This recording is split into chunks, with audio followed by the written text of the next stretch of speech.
Buongiorno, Buongiorno, benvenuto. oggi ci troviamo in un bellissimo borgo siciliano e stiamo per entrare in un luogo davvero curioso perché qui è un museo particolare, un museo della ceramica comune. Sì, è un museo con una raccolta di ceramiche, quelle che venivano utilizzate nelle case comunemente per bere, per mangiare, oppure elementi per costruire nell'edilizia civile.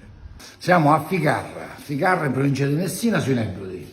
Qua abbiamo una serie di contenitori noti come le burnie, oppure le oliere, oppure i contenitori per mescere il vino, oppure delle cose anche molto, in questa sezione sono delle cose anche molto fantasiose, perché questa provincia scambiava la ceramica con la Calabria, la provincia di Messina e soprattutto il paese di Patti, che aveva una grande tradizione della ceramica.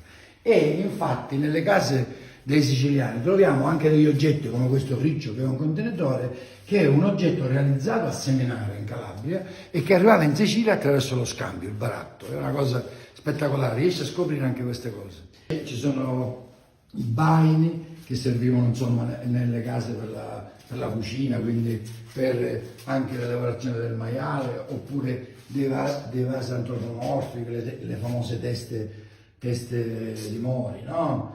Che erano dei vasi che si trovavano, oppure... Ecco, vediamo se qualcuno indovina cosa questi. sono questi oggetti, ecco.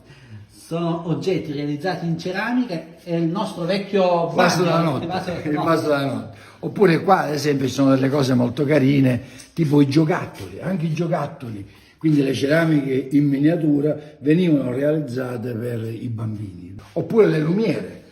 Le lumiere sono tutte queste, sono provenienti da varie province della Sicilia, sono delle lumiere ad olio, alcune antropomorfe, altre sul tipo di quelle greche, no? Che venivano utilizzate per illuminare le case, oppure i contenitori per il vino, oppure le oliere. Queste sono tutte uglialore, si chiamavano in siciliano, e sono tutti contenitori per l'olio, sopra i vasi da farmacia, sotto i contenitori. E qui siamo nella città dell'olio. Sì, Ficarra è città dell'olio, fa parte del Consorzio Nazionale Città dell'Olio ed ha un olio E straordinario. avete anche un museo dedicato Sì, all'olio. abbiamo un museo che sarebbe un vecchio frantoio, che comunque è un museo didattico dove è possibile anche fare del turismo E esperienziale. allora la prossima volta magari andremo a visitare il museo. Invece qui ancora l'esposizione Qua ad continua. esempio l'abbiamo citata prima, è tutta la produzione di Patti, delle ceramiche di Patti, i bummoli e sono esposti in un ambiente che era una vecchia stalla del piccolo Cupane di Ficarra,